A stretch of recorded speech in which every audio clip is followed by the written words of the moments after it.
Welcome to podcast number 59.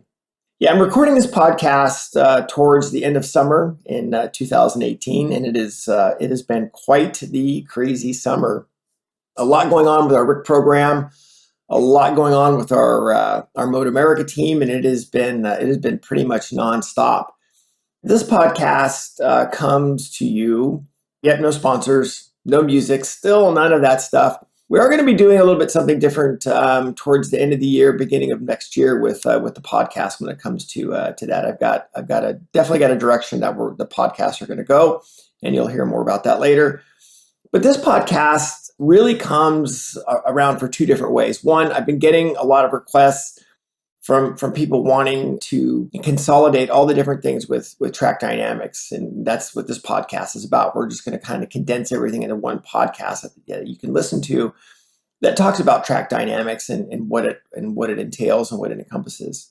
That said, this podcast is not meant to replace all the other podcasts that tackle each one of these subjects individually. This podcast is mainly to condense them and give you something to listen to in one setting. The last part of this podcast will be about being pretty adamant about putting it into play. As you know, we do more things with the RIC program and our Mode America riders. This literally is one of the simplest things to do to actually, to go out and do it, but it's very hard to get yourself to have the discipline to do that. So we're going to talk quite a bit about that as well. So, okay, let's dive into it. Track dynamics. What does it mean? What does it really encompass? What track dynamics is about? It's about understanding, the given environment, and for you to be able to maximize what each corner has to offer. That's really what it is. So we're going to break it down into every type of a corner. We're going to talk about all the different aspects of the track in one podcast here, so everybody can take some bits and pieces from it. So really, it starts with bike placement. Again, when we look at the fundamentals of the sport, bike placement's really the number one, because that's what we're trying to accomplish with all the things that we're doing on the bike. Bike placement. Let me define it for you. Oh, that's right. Oh my gosh, we have a glossary that actually defines what bike placement is. Bike placement for the racetrack, based on a given corner radius, where to place the motorcycle on entry and on exit in order to maximize acceleration. Because that's really what it's about. The more time that we have positive acceleration, the better our lap time is going to be, period. That's it. And the cool thing about working, on the Mode America teams is looking at the data. I'm just going to take a quick pause right here. Looking at the data, it is absolutely quantifiable. The rider that has the most precise, slowest point of the corner accelerates better, period. So people want this, the secrets to the sport. That's it. It's having good bike placement. Bike placement for the street. Based on a given situation, where to place your motorcycle to maximize vision to determine your decision point as soon as possible. It's as simple as that, right? Making sure I have a clear line of sight so my lane's clear. So it's okay to be able to exit the corner. So that's what we're looking for, bike placement. What does bike placement entail around the track? Because the bottom line is not every corner is the same. And I think when people start approach these things, it's so funny, right? We work with riders who are like, oh my God, Ken, late apex is everything. Well, no, I apex everything, right?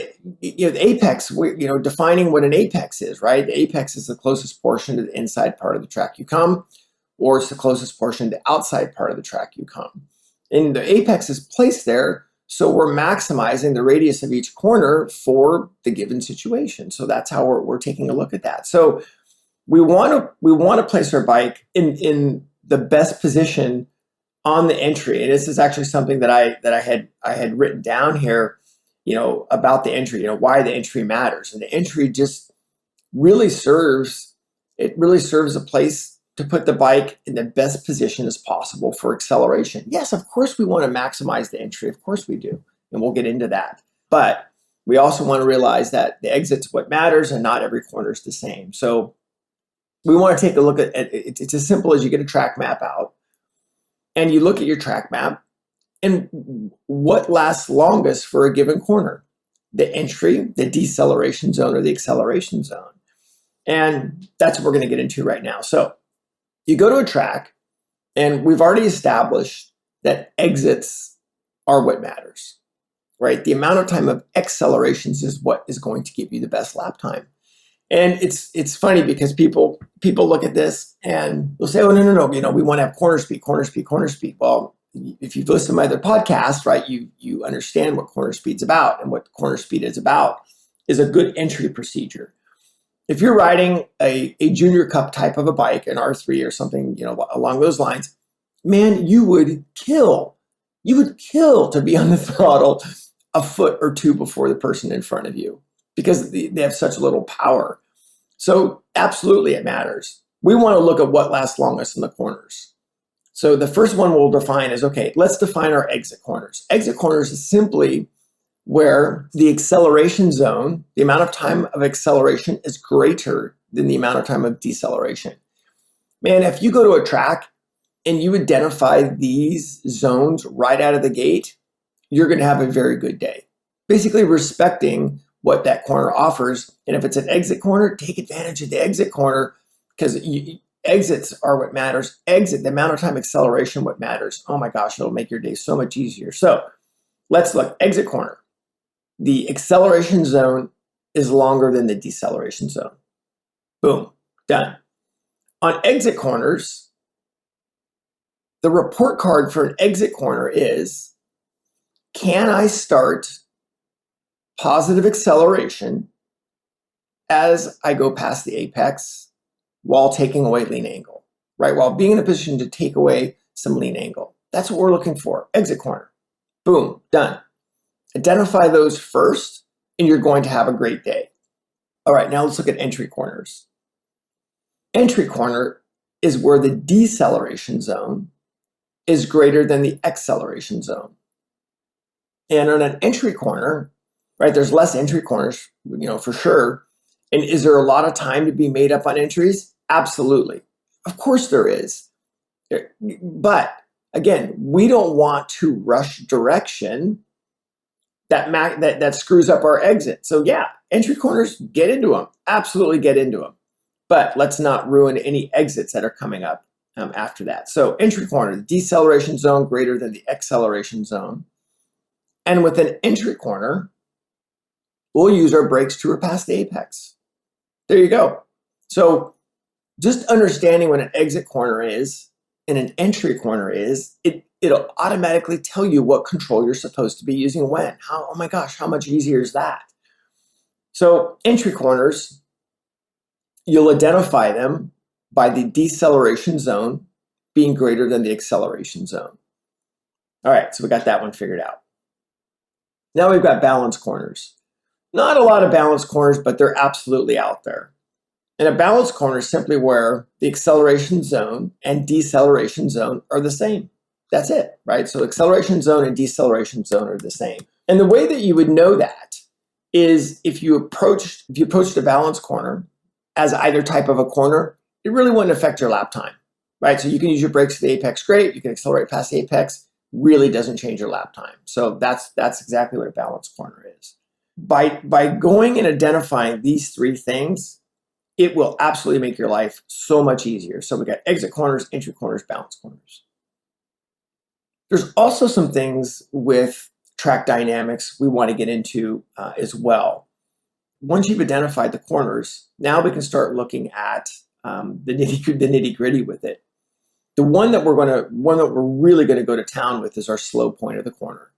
Slowest point of the corner. I think this is one that we're definitely not respecting enough, or we're not either understanding it enough, we're not respecting it enough, and we're not giving it enough time to use in our riding. So the slowest point of the corner, we'll define it in the glossary again. How's that? So the slowest point of the corner, the end of our deceleration zone, the end of your direction change, and the start of your acceleration zone. The slowest point of the corner varies based on corner radius. right? So let's get into that.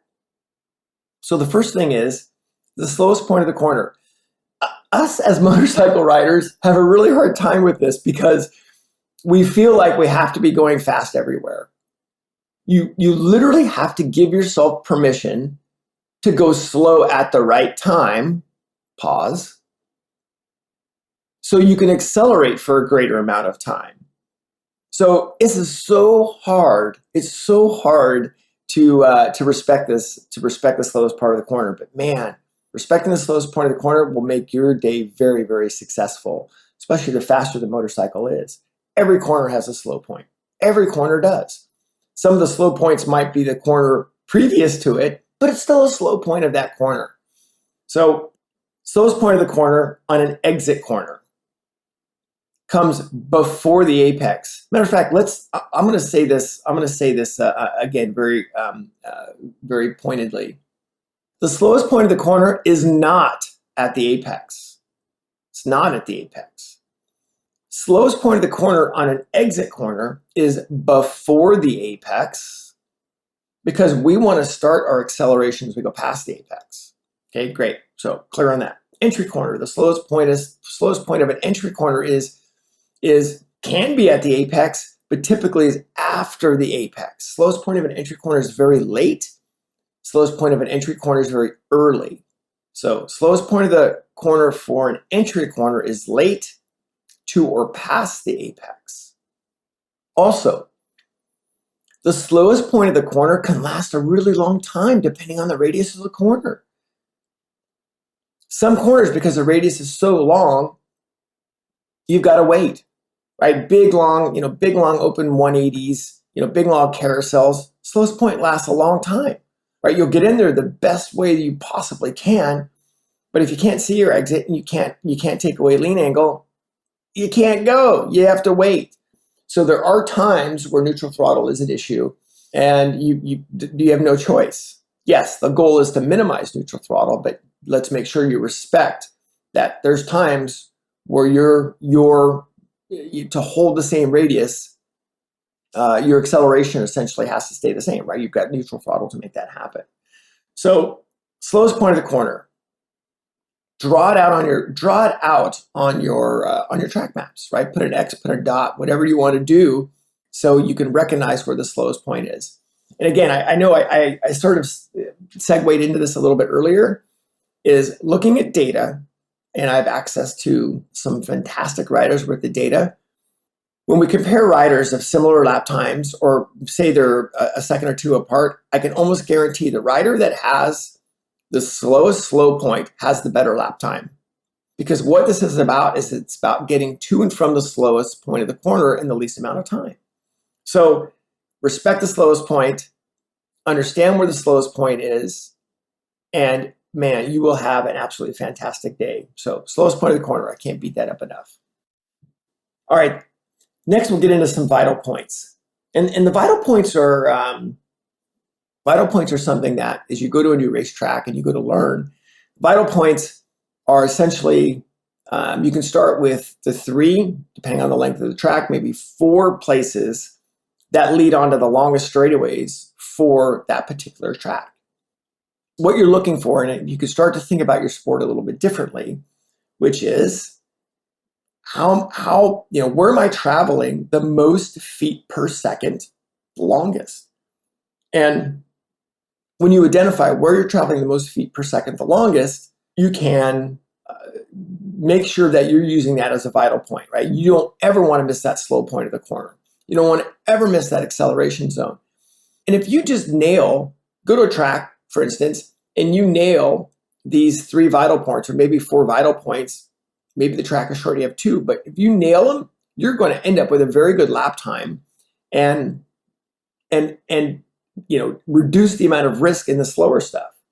So start with that. Start with your vital points. Recognize the 3, maybe 4 spots that lead onto the longest straights. Start with those. Nail those spots. Yeah, don't be uncompromising with those spots. And if you have that, man, then you can start to break it down. Okay, I nailed those. Then what is my next longest straightaway? Okay, I'll get that one. Then after that, what's my next longest straightaway? Okay, I'll get that one. No problem to be slow in the slow stuff, but let's make sure we're taking advantage of the fast stuff for sure. All right. There's absolute report cards for a lot of these things, and it's establishing report cards. And okay, you did listen to the two podcasts on reference points because they're incredibly important. If you have these reference points, it allows you to have a report card for that segment, for that particular zone. It'll allow you then to fine tune it. So the first thing we'll start with is let's make sure we've got our exit apexes. Let's make sure we have our reference points for our exits. And then we can start working on some tack out points, some rev limiter points, something along those lines that give you a gauge of, hey, how'd I do? How was that exit? How did I do? That'll start making your job a lot easier as well. So let's make sure we have these report cards. There's a couple of other report cards that I want to give you that we overlook. One is our apexes, what control you're using when at the apex.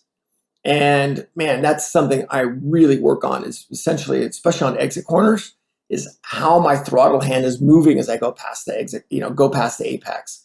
There's some of them, depending on the radius, am I wide open throttle as I'm at the apex, or is my just 1 or 2% throttle? That is a really big report card that I take a look at. The other report card that I think a lot of people do use, but don't work on mitigating enough, is how much neutral throttle do I have? Man, that's, again, looking at data, that we look at neutral throttle time or coasting time. That is a huge indicator of how efficiently we're using the controls, but more importantly, how efficiently we're using our bike placement. So how much neutral throttle do you have? And of course, reducing the amount of time at neutral throttle is of course a huge deal in efficiency. So track dynamics, there you go. I'm gonna add one more thing to it here at the end, but let's kind of have a little bit of a recap, right? So track dynamics, go to your track. Let's start with our bike placement, right? How we're placing our bike on the entry and on the exit to maximize our acceleration. Not every corner is the same, right? Embrace that. Embrace it. How am I going to approach this corner? How's my brake adjustability? How's my turn-in rate for that particular corner? And then let's start looking at our exit corners. Let's identify them. Let's start looking at our entry corners. Let's identifying them. And then let's really work into those slow points. Pick your vital points as well. The last thing that I want to work on this is, it's as simple as go out and do it. Be disciplined to go out to on the track and work on this. So I'll work on this every single session that I go out. My first lap is establishing this. I'm going to establish precision my first lap, period. You won't believe what a bitchin' day you're going to have if you go out and establish precision right out of the gate. It can be a game changer, right? It slows your brain down. It gives you the memory for what is right.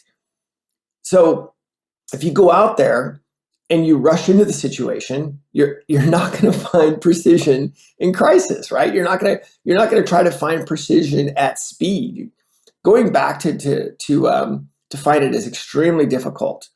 So either make your first session precision or make your first lap of every session precision. And it makes such a big difference in slowing down your brain.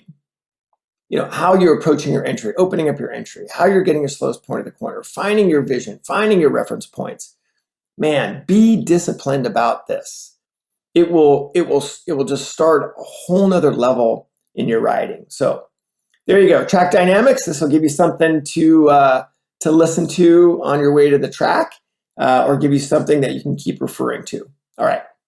Copyright 2018, Ken Hill Coaching.